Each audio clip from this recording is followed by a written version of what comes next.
Hello, everyone. I hope you're enjoying the story so far. It's been lovely being able to post these videos for you um, so that you can access them whenever you want. And I'm going to also make them public as well. If you've not already been able to access them publicly, I'm going to make them public as well so that you can access them without having to go through any of the links that are sent. So, yeah, I hope you're enjoying the story. Lots of adventures and lots more to be had. So, this chapter, chapter 11, is called The Magician's Party. So I think this is going to be another good one. So get yourself comfortable, get a little snack, or get comfy, and we will start, okay? The Magician's Party. One afternoon, when the children and Chinky the Pixie were reading some stories, there came a timid knock at the door. "Come in," said Molly. The door opened and in came two small little elves. "May we speak to Chinky?" they said. Chinky waved them to sit down in the chair.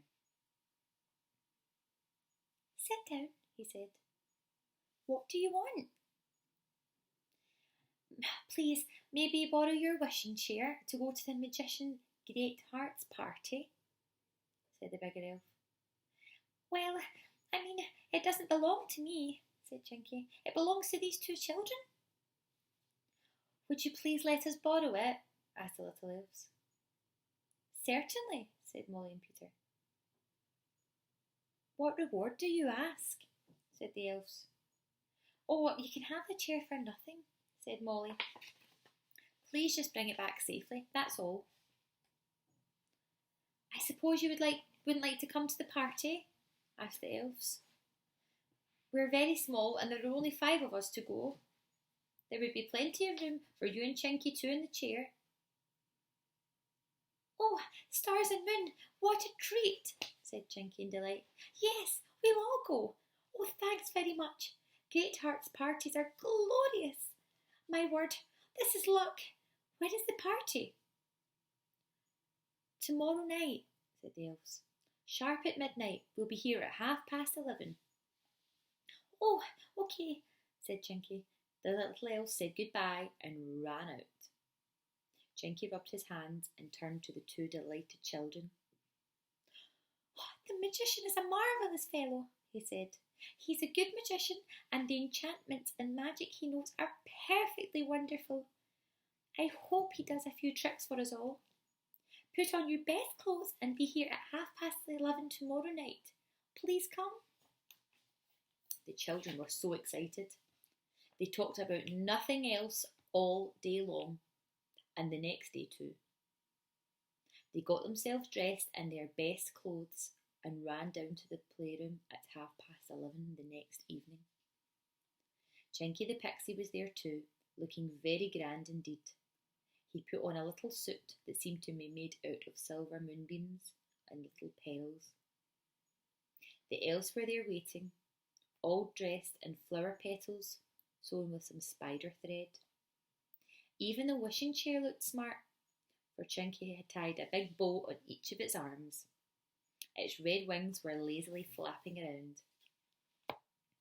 The children got in the chair and Chinky sat on the back, as he always did. The 5 little elves found room on one of the arms, and off they went. They flew through the moonlight to the great and wonderful party.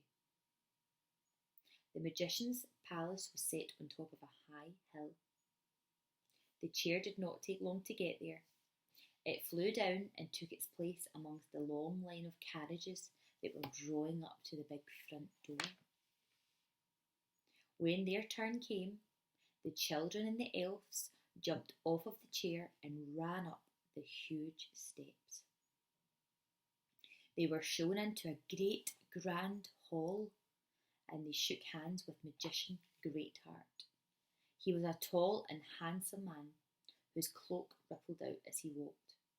It was as if it was made out of water. His eyes were very kind, and he looked right through everyone.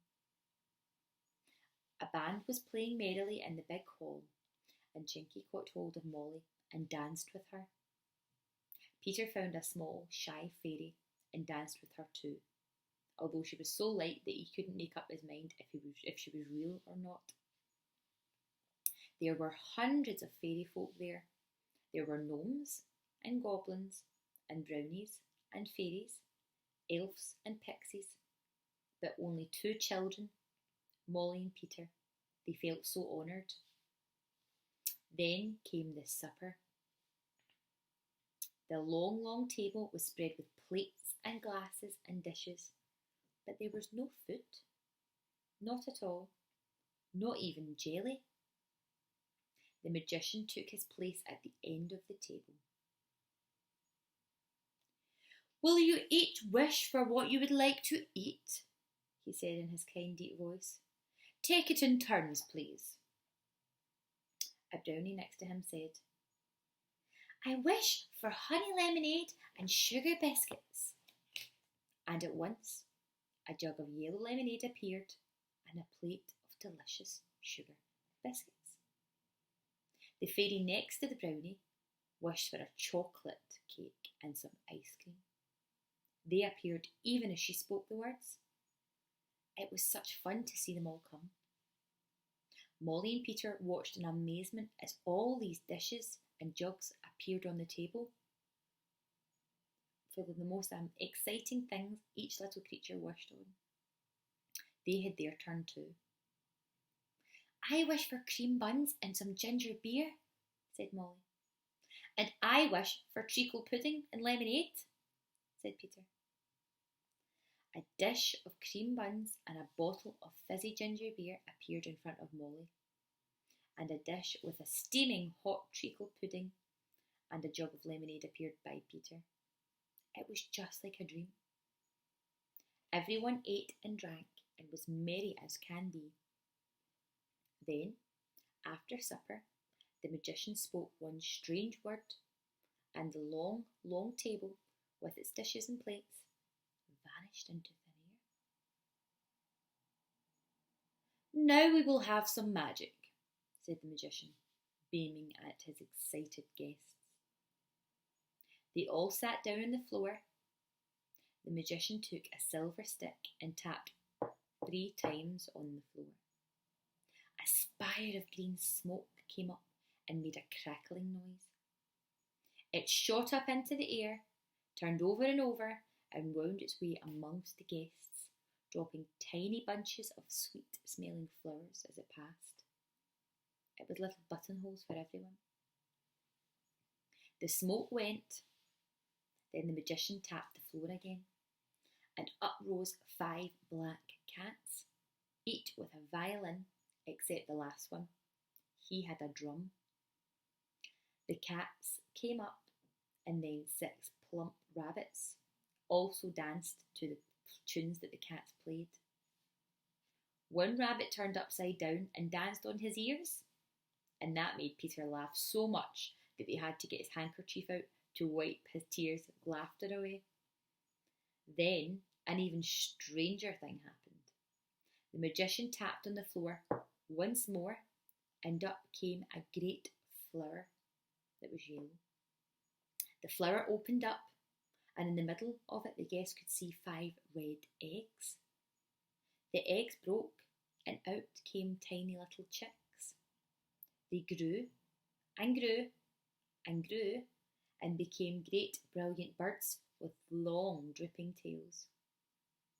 When they opened their beaks and sang so sweetly that not a sound could be heard in the great wall but their voices. The birds then flew away. The flower faded. The magician tapped the floor for the last time. This time a gnome appeared, whose long beard floated around like a big mist. He handed Greatheart a big dish with a lid. The magician took off the lid and lifted out a silver spoon. He stirred in the air, and a bubbling sound came.